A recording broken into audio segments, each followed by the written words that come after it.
wakimanya enjwezo zombi emiryango nayona. Adamu Rwambuka cyababa no bwagerezeho koza tebumugendire byo mu kicenge cya koti hati ndeba abana ibiri kumere bikabiri kuri namwana kunyamushaka no bana bija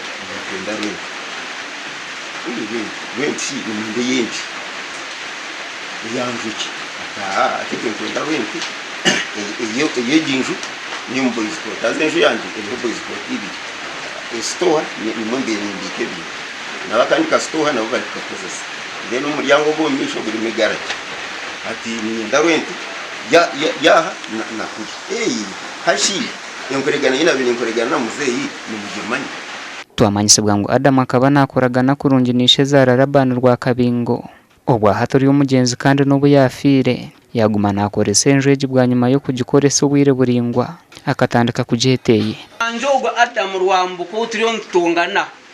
niwe yabire ari na harubaju rwa secretary niwe yahandikira number 1 nko wabira ariho izobiryo tugwerirwa kagwe umubwiro obu mukodo maturage umuntu murungi ari kushashura sente mukadakira ati mgene munshashure mwe nabona bashashura bapangisa bona na boys quarters abantu abazitwire mubona bazishashura na mukodo mashashura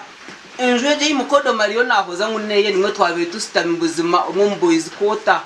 ire muri umuna wanje wabire natahamu no twabiye tusitami twahandika uburagwa muzi yatkorera uburagwa amaju gitu kuyagaturaga bakamuhereze sente abantu bari abanjire kumuguza umwanya kuko kuri umuntu yanga kuguza poroti yamurabira mu ngwagira ata amugurire uko mwana uyabe na yesiga kandi uyabe na yorura abana be kugamwe no kudokema abakodome bamusingire bwa nyuma yo kore ko baragwo bwishe yasegereho aho Adam wewe nka yatireho umukono kwenjeriye y'abakodome gwenjisha emiryango eshatu ina bene sayiningira enje yanje ne y'amatafari kandi uburagwo butinkamya ngo buri muni bugamangu ari y'amatafari ene boys kotiri nani kushashita muri family ya Rwakabingo baramubawe mugarukane indagano zuwabo yesigire uzibahereze rero itwa bebembezi tubase kukwebembera no gushija tuzaha polisi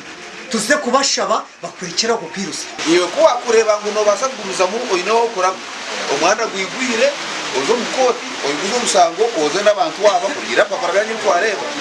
okito ko kuwa gupfa tugamba tukuza kudekerera ngo musango gwakusiga konkani wacu kura wakora ki Gashakwa Timothy Mushabe.